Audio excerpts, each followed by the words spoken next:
PC의 조 대표입니다. 이번에 고객님은 중화 스타일을 좋아하는 그런 고객님이어서 커스텀에도 관심은 많으신데 중화 스타일의 커스텀을 원해서 그런 스타일에 맞춰서 최대한 고심 끝에 디자인을 산출했는데요. 전반적으로 블랙 스타일에 골드 피팅을 포인트로 넣어서 이렇게 매력적인 포인트를 더 만들었고요. ARGB 스타일들이 조금씩 일부러 이렇게 넣었어요. 최대한 ARGB 스타일이 나오게끔 하면서 이런 것들이 뭔가 좀 안에서 좀 더 멋스럽게 나오게끔 그런 스타일로 최대한 디자인해 보았습니다. 그리고 이번에 들어간 CPU가 12900K인데요. 이번에 수율 뽑기가 되게 좋았어요. 그래서 커스텀 순행이기도 한데 수율 자체도 되게 좋은 CPU가 뽑혀가지고 이번에 53배수까지 지금 오버클럭이 다 안정화가 된 상태로 지금 출고가 되는 거거든요.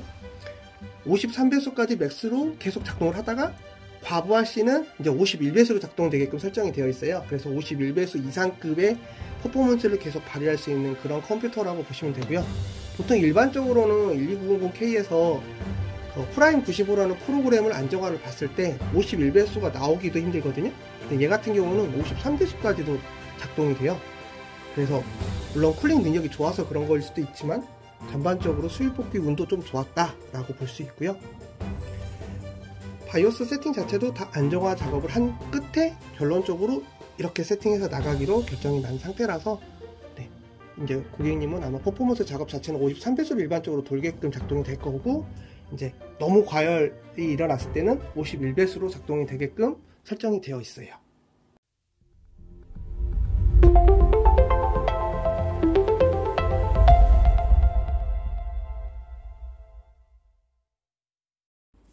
이번에 컷으로 들어갔던 거 주요 부품들 잠깐 그냥 소개하려고 지금 영상 찍고 있는데요. 일단은 이번에 좀 주목해야 될 게 램이에요. 물론 CPU가 12900K가 들어갔지만 거기에 플러스 지금 램이 DDR5 램이 들어갔는데 이번에 트라이던트 Z5예요. 보시면 이게 6000클럭짜리 6000클럭. 저도 지금 이번에 처음 써본 거거든요. 처음 써봤는데 역시나 고클럭의 램이 매력이 확실하게 있는 게 클럭 자체의 퍼포먼스가 엄청나게 높아요. 가격도 어마어마하게 비싸고, 얘는 지금 32기가 짜리인데 16조 곱하기 2인데 그래서 32기가인데 램이 거의 64기가 짜리 정도 급의 가격일 거예요. DDR4 램으로 따지면. 그래서 가격이 되게 비싼데 그럼에도 불구하고 매력은 있다라고 봅니다. 그래서 이번에 램 오버 하고 나서 이러저러 테스트 해봤을 때 점수가 확실히 높아요. 그래서 DDR5 램을 가는데 물론 가격은 비싸지만 간 보람은 있을 것 같다 라는 느낌으로 생각하고 있고요. 그리고 DDR5 램 들어가는 보드에 맞춰서 이 보드도 로고 스트릭스 Z690F 모델을 썼어요. 이 보드 같은 경우 매력적인 부분이 여기 로고 부분 나오는 거. 이게 좀 되게 좀 사이버틱하면서도 좀 매력적으로 ARGB 나오고 안에 좀 포인트가 좀 이쁘게 이렇게 막 각인 같은 게 돼 있어가지고 약간 스타일이 되게 멋있어요. 그리고 M.2 슬롯이 위쪽에도 있고 그래픽카드 아래쪽이랑 이 아래쪽에 두 개까지 하고 M.2 슬롯이 되게 많아요. 그래서 아마 M.2 슬롯이 5개 정도 될 텐데 SSD나 하드를 쓰지 않는 이제 그런 세상이 된 거죠. 얘 같은 경우는 NVMe 타입의 SSD를 필요하시면 더 그쪽만 다 추가를 해도 충분히 공간이 넉넉하니까 계속 그쪽에서 추가해서 쓸 수 있어요.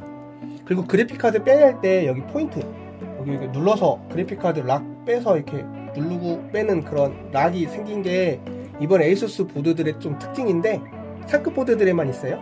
저거 보드로 누르면 그래픽카드 뺄 때 저기 락이 제껴지는 거가 있어서 그 부분도 좀 좋다라고 보이고요.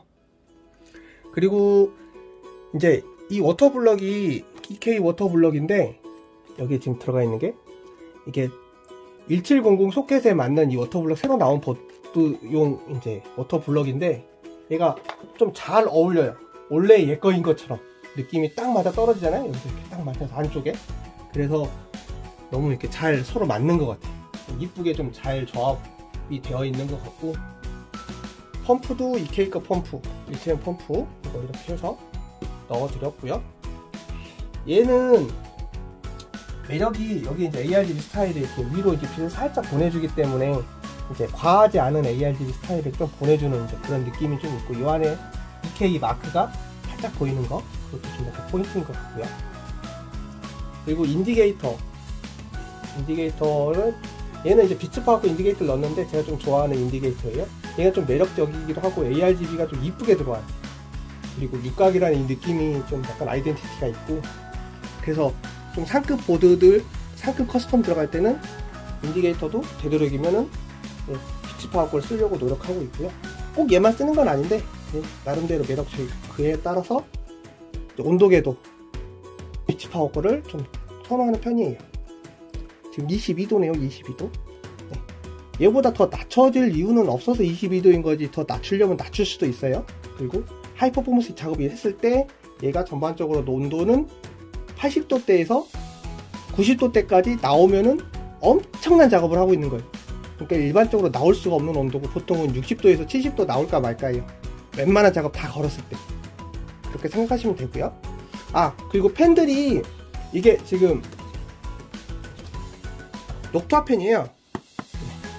크로맥스 팬인데 하나 둘 셋 넷, 여기 하나 둘 셋 해서 총 7개, 그 다음에 후면 패널까지 해서 총 8개가 들어갔는데, 녹투아 팬 자체가 워낙 저소음이면서도 능력치 자체가, 쿨링 능력치가 훨씬 일반 팬들보다 높아요. 그래서 이제 상급 제품들을 맞출 때는 녹투아 팬을 넣는 거를 저희는 이제 선호하는데, 단점은 팬에 ARGB가 없는 이제 그런 스타일이다 보니까 ARGB를 필요로 하는 그런 구성할 때는 이제 얘를 쓸 수가 없어요. 그래서 얘 말고 다른 애를 쓸 수밖에 없는데, 근데 좀 이렇게 중화 스타일을 원하시면서 성능도 좋은 걸 원한다 그러면은 당연히 이렇게 녹투아 팬을 쓰면은 확실하게 쿨링 능력이 좋아지기 때문에 이런 것들은 권장을 하고 있습니다. 녹투아 팬도 종류가 되게 여러 가지인데, 크로맥스 팬이 그 RPM도 좀 높으면서도 저소음이에요. 쿨링 능력이 되게 좋아요. 그리고 지지대는 이제 포인트로 여기 보면은 다크 블래시 거 이거 지지대는데 없으니까 약간 심심하기도 하고, 그 다음에 그래픽카드를 좀 지지해 주려면 좋을 것 같아서 얘를 포인트로 넣어줬어요. 확실히 넣고 나니까 더 이쁘더라고요. 그래서 이것도 포인트로 추천드리고,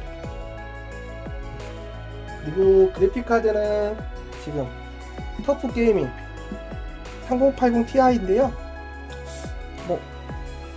능력치 자체는 당연히 최상급 중에 하나인데, 이제 스트리스 모델이 있고, 에이수스 기준에는 스트리스 모델이 있고 터프 모델이 있는데, 스트리스 모델이 가격은 확실히 더 비싼데, 근데 굳이 스트리스 모델을 쓸 상황은 아니고 터프 모델로도 충분하게 좋은 상황이어서 이번엔 터프로 들어갔습니다. 그리고 파워, 이번에 파워는 보이지도 않을 테지만 여기 안에 이제 파워가 들어가 있는데, 프라임 PX1000 시소니커 제품인데, 얘 같은 경우는 80 플러스 등급 중에서 플래티넘 등급이에요. 플래티넘 등급이라서 워런티 자체도 지금 12년이고요 이 능력치 자체는 그냥 1000이라는 이제 1000W의 능력치보다 훨씬 더 등급에 따른 이제 그 효율성이 훨씬 더 중요한 그런 거 있을 때 플래티넘 등급을 쓰는 거거든요. 얘 같은 경우는 플래티넘 등급이다 보니까 파워가, 능력치가 거의 96% 이상 더 효율성 있게 계속 안정적으로 전원을 공급할 수가 있어요. 일반적으로 80 플러스 등급이면 80%, 그러니까 83% 정도가 나오는 게 80 플러스 등급이라고 놓고 봤을 때, 그 위에 등급마다 이제 각각의 효율성이 틀린 건데요.